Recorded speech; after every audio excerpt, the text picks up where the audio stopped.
అందరికీ నమస్కారం. ಎಲ್ಲರಿಗೂ ನಮಸ್ಕಾರ. ಅನೇವರ್ಗೂ ವಣಕಂ. ಎಲ್ಲರಿಗೂ ನಮಸ್ಕಾರ. సబ్కో నమస్కార్. సరిగ్గా 32 రోజుల క్రితం ఇళయరాజా గారు ఈ ఊరికి వచ్చినప్పుడు ఒక సందర్భంలో అప్పుడు కలవడం జరిగింది. పాత్రికేయ మిత్రులందరినీ మళ్ళీ ఈరోజు కలుస్తున్నాను. చాలా సంతోషంగా ఉంది. అందరికీ కూడా శుభాకాంక్షలు, నమస్కారం. హరిహర వీరమల్లు అనే ఈ సినిమా సరిగ్గా 5.5 సంవత్సరాల క్రితం నా జర్నీ రాధాకృష్ణ గారితో మొదలైంది. ఇప్పుడు జ్యోతికృష్ణతో పూర్తవుతుంది. సో నేను చాలామంది డైరెక్టర్లతో పనిచేశాను జ్యోతి. సో చాలా తక్కువ మందిలో నేను చూసింది ఏంటంటే క్విక్గా డెసిషన్ తీసుకోవడం, అందులో వేవరింగ్ లేకపోవడం, ఒకసారి డెసిషన్ తీసుకున్న తర్వాత దానికి కట్టుబడి ఉండడం. అది చాలా డైరెక్టర్స్లో నేను చూసిన అరుదైన క్వాలిటీ. ఆ క్వాలిటీ ఉంది కాబట్టి చాలా మంచి భవిష్యత్తు ఉంది Jyothi. All the best Jyothi. Thank you very much for continuing journey with me. మామూలుగా డైరెక్టర్లో మారితే సరే క్రిష్ గారు, కీరవాణి గారిని పెట్టుకున్నారు, మనం వేరే వాళ్ళకి వెళ్దామని అనొచ్చు. అలా అనకుండా నా మీద నమ్మకంతో నా దగ్గరికి వచ్చినటువంటి జ్యోతి, ధన్యవాదాలు, శుభాకాంక్షలు.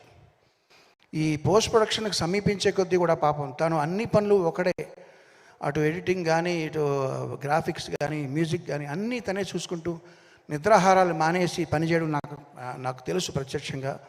వాళ్ళ అమ్మాయికి జ్వరం వచ్చి ఒంట్లో బాగోలేనప్పుడు కూడా ఒక్కరోజు ఒక పూట లీవ్ తీసుకుని వెళ్ళి మళ్ళీ వచ్చేసి మళ్ళీ పని కంటిన్యూ చేశాడు. ఎందుకంటే మా రత్నం గారు ఇండస్ట్రీలో కాంట్రవర్సీలతో సంబంధం లేకుండా చాలా తక్కువ మంది సాధు స్వభావాలు ఉంటుంటారు. అట్లాంటి వాళ్ళు అగ్రగణ్యులు రత్నం గారు. ఆయన ప్రొడ్యూసర్గా కంటే కూడా ఆయన లిరిక్ రైటర్గా నేను ఆయనకి పెద్ద ఫ్యాన్ని. బాయ్స్లో పాటలు, ఇంకా చాలా పాటలు మీరు రాసినవి నాకు చాలా ఇష్టం అండి. సో నా ఫేవరెట్ లిరిక్ రైటర్ అండ్ నా ప్రొడ్యూసర్ రత్నం గారికి, ఆయనకి సినిమా సక్సెస్ అవడం చాలా చాలా చాలా చాలా అవసరం. అండ్ అది భగవంతుడు ప్రసాదిస్తాడని నేను ప్రగాఢంగా విశ్వసిస్తున్నాను. మన దయాకర్ గారు, ఆయన అసలే ఆర్ఎస్ఎస్ సభ్యుడు. ఆయన సినిమా ఇండస్ట్రీలో జరిగే పార్టీలకి, ఈ హంగామాలకి అతీతంగా ఉంటుంటారు. ఆయన చాలా పెద్ద మనిషి. ఆయన అంటే నాకు చాలా గౌరవం. ఆయన తన వంతు కర్తవ్యం తను నిర్వహిస్తూ ఎవరెవరికి ఏం కావాలో అది సమకూరుస్తూ ఈ సినిమాని ఇంతవరకు తీసుకురావడంలో ఆయన చేసిన పాత్ర చాలా ఉంది. ఇకపోతే నిధి అగర్వాల్, చాలా మనం చూస్తుంటాం టైం ల్యాప్స్ అయ్యే కొద్దీ కూడా, ముఖ్యంగా హీరోస్ కంటే కూడా వాళ్ళకి అదే విధంగా కనబడేలా మెయింటైన్ చేయడం చాలా కష్టం. ఈ 5.5 సంవత్సరాల క్రితం షూట్ చేసిన కొల్లగొట్టిన అదిరో పాటతో ఎలా ఉందో ఇప్పుడు అలాగే ఉంది. ఇప్పుడు తారతారని ఒక పాటలో కూడా అదే విధంగా ఉంది. సో చాలా ఇది ఏ ప్రయాసాలు కావాలి దానికి. కంగ్రాట్స్ నిధి, చాలా చక్కగా చేసింది. తన పాత్ర చాలా పోషించింది.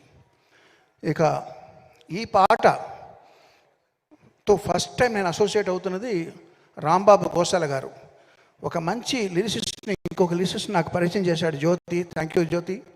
చాలా మంచి ఇది ఉంది, విషయం ఉంది మీలో.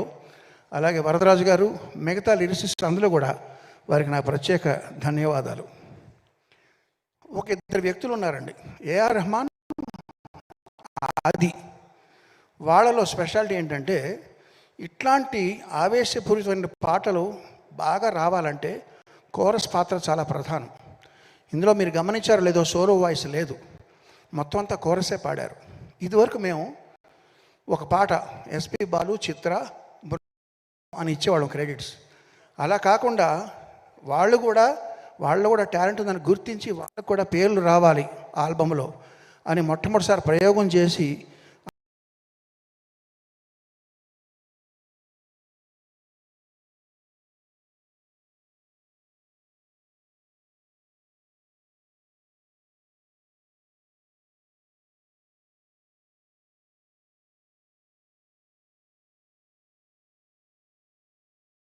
అందరికీ మార్గదర్శకం అయిన ఏఆర్ రెహమాన్కి ప్రత్యేకంగా ధన్యవాదాలు.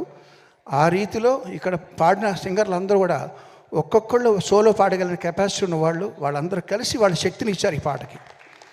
ఇక ఆది ఎవరంటారా, ఆడియోలో కోరస్ ఎలాగ శక్తి ఇచ్చారో మామూలుగా మేము ఒక రేంజ్తో చేసిన పాటని 100% నెక్స్ట్ రేంజ్కి తీసుకెళ్లాలంటే లిరికల్ వీడియో చాలా ఇంపార్టెంట్. ఆ లిరికల్ వీడియో అద్భుతంగా చేసిన ఆది అనే అబ్బాయికి కూడా నా ప్రత్యేక కృతజ్ఞతలు, అభినందనలు. అందరి గురించి మాట్లాడాను. ఇప్పుడు పవర్ స్టార్ పవన్ కళ్యాణ్ గారు, ఆయన మీరందరూ ప్రేమగా పవర్ స్టార్ అంటే, నేను అనేది ఏంటంటే ఆయన మూర్తిభవించిన ధర్మాగ్రహం. ఆగ్రహం వేరు, ధర్మాగ్రహం వేరు. అందరికీ వస్తుంది. మనల్ని ఎవరో పర్సనల్గా తిట్టినా, లేకపోతే మనకేదో అనుకున్నది జరగకపోయినా, మనం ట్రాఫిక్ జామ్లు ఇరుక్కున్నా, ఇవన్నీ ఆగ్రహం మన ప్రతి వాళ్ళకి వచ్చేది. ధర్మాగ్రహం అనేది సమాజం కోసమో, ప్రజల కోసమో, న్యాయం కోసమో వచ్చే ఆగ్రహం ధర్మాగ్రహం. అటువంటిది మూర్తిభవించిన వ్యక్తి ఆయనకి మాత్రమే సరిపడేలా తీర్చిదిద్దిన ఈ హరిహర వీరమల్లు స్టోరీ, ఇది ఆయన తప్ప ఇంకెవరు చేసినా రాణించదని ప్రగాఢంగా నమ్ముతున్నాను. ఫస్ట్ టైం నేను ఆయనకి చేసే సినిమా కాబట్టి. ఇప్పుడు ఒక విషయం చెప్తానండి, నాలాంటి వాళ్ళకి, మన ఇక్కడ ఉన్న చాలామంది లాంటి వాళ్ళకి సక్సెస్ వస్తే బలం పెరుగుతుంది, ఫ్లాప్లు వస్తే కొంచెం డౌన్ అవుతాం. అంటే ఏంటి, మన చలిమంట కాచుకున్నప్పుడు వాన పడితే ఆ మంట ఆరిపోద్ది, లేదా దాంట్లో కొంచెం పెట్రోలో లేదా కట్టెలో వేస్తే కొంచెం మంట పెరుగుతుంది. ఇలాగా జయాపజయాలతో సంబంధం లేకుండా దూసిపోయే కార్చిచ్చే పవన్ కళ్యాణ్. కార్చిచ్చు మీద ఎంత వాన పడినా అది ఆగదు. అది అట్లాంటి పవన్ కళ్యాణ్ గారికి చేసేటప్పుడు మనం ఎంత శ్రద్ధగా చేయాలి. ఫస్ట్ టైం చేసినా మంచి పేరు తెచ్చుకోవాలి. ఇది పైగా ఏఆర్ రత్న గారికి ఇది చాలా మంచి పేరు, డబ్బు తీసుకురావాలనే ఉద్దేశంతో బ్యాక్గ్రౌండ్స్ కూడా స్టార్ట్ చేసామండి. ఇప్పుడు రిలీజ్ అయిన ఇది 3వ పాట. ఇది కాకుండా ఇంకా 3 పాటలు ఉన్నాయి, ఇంకొక బిట్ సాంగ్ ఉంది, దానికంతా ట్రైలర్ ఉంటుంది. ఈ 3 పాటలు, బిట్ సాంగ్, ట్రైలర్ కలిపి 5 ఐటమ్స్ జూన్ 12వ తారీఖున ఎలా రిలీజ్ చేయాలి అనేది ఇప్పుడు నేను ప్లాన్ చేయాలి. అది తక్షణం మా ముందర ఉన్నటువంటి గురుతరమైన బాధ్యత. సో అది వారానికి 1 లేకపోతే వారానికి 2 చాలా, ఇంకా 20 డేస్ ఉందా రిలీజ్. ఈ 20 డేస్లో మేము ఇది కాన్సన్ట్రేట్ చేయాలి. సో అదే మా కర్తవ్యం. సో పవన్ కళ్యాణ్ గారు ఇంకో విషయం చెప్తానండి. ఇందులో ఒక ఐటమ్ సాంగ్ ఉంది, తార తార అని ఐటమ్ సాంగ్. ఈ ఐటమ్ సాంగ్లో మీకు తెలుసు, మామూలుగా రొమాంటిక్ గీతాల కంటే కూడా ఐటమ్ సాంగ్లో కొంచెం శృతి మించి ఉంటాయి మాటలు. అందులో ఆయన కోసం మేము ఉద్దేశించి రాసిన కొన్ని వాక్యాలని, లేదండి నేను ఇప్పుడు బాధ్యత ఎక్కువ ఉంది నా మీద, అవన్నీ తీసేయండి, అవి కూడా మీరు తీసేసి మళ్ళీ చేయండి అని చెప్పారు. సో ఆయన నిబద్ధతకి, ఆయన తీసుకుంటున్న బాధ్యతకి అదొక నిదర్శనం. సో అట్లాంటి పవన్ కళ్యాణ్ గారితో ఫస్ట్ టైం చేస్తున్న సినిమా ఇది చక్కగా వస్తుంది నమ్ముతూ, మీరందరూ ఆదరిస్తారని ఆశిస్తూ, జూన్ 12వ తారీఖు కోసం ఎదురు చూస్తూ అందరికీ నమస్కారం, ధన్యవాదాలు. சார், எனக்கு உங்ககிட்ட ஒன்றே ஒன்று கேட்கணும் சார். நான் ரொம்ப உங்ககிட்ட அதிகம் ரசிக்கிற விஷயம், ஆஸ்கரே கையில் வாங்கினாலும் அலட்டிக்காத யதார்த்தமும், ஒரு வெற்றி உரை வழங்கும் போது நான் எவ்வளோ பெரிய ஆள் தெரியுமா அப்படின்லாம் பீத்திக்காமல், யாரெல்லாம் அதுக்கு உழைச்சாங்க தெரியுமா அப்படின்னு உழைச்சவங்க பேரை முன்னாடி வைக்கிற அந்த பெருந்தன்மை உங்ககிட்ட நான் வியந்து பார்த்துருக்கேன் சார். எப்படி தமிழ் ரசிகர்கள் ராஜா சார் மேலேயும் எஸ்பிபி சார் மேலேயும் ஒரு பெரிய மரியாதையை அன்பு வச்சுருக்காங்களோ, அதே போல் உங்கள் மேலேயும் அதே அன்பு மரியாதை வச்சுருக்கோம். தமிழ் ரசிகர்கள் அப்படின்னு உங்களுக்கு என்ன சார் தோணும்? நீங்கள் கேட்டது எனக்கு சரியாக புரியல, பிரீஃபாக கேளுங்க. எங்கள் தமிழ் ரசிகர்கள் ராஜா சார் மேலேயும் எஸ்பிபி சார் மேலேயும் எவ்வளவு மதிப்பும் அன்பு வச்சுருக்கோமோ, அதே அன்பு மதிப்பும் கீரவாணி சார் மேலே வச்சிருக்கோம். ரொம்ப நன்றி. அந்த அன்பும் மதிப்பும் அது பார்க்கும்போது உங்களுக்கு என்ன சார் தோணும்? தமிழ் ரசிகர்கள் அப்படின்னா உங்களுக்கு என்ன சார் ஞாபகம் வரும்? ஒரு சின்ன பையன் வீட்டில் விளையாடும்போது என்னென்னமோ பேசுவான், தப்பு பேசுவான், சரியாக பேச மாட்டான். அவங்க வாய்க்கு வளர்ந்ததெல்லாம் பேசுவான், கைக்கு வந்ததெல்லாம் தொடுவான், சாப்பிட ட்ரை பண்ணுவான். அது எல்லாம் பெரியவருக்கு எப்படி தோணும்? ஓ நல்லா இருக்கே, ரொம்ப ரொம்ப செல்லமாக பாசமாக பார்த்துட்டு இருப்பாங்க. அதெல்லாம் தப்பு நினைக்க மாட்டாங்க. அப்படி தான் நான் நினைக்கிறேன்.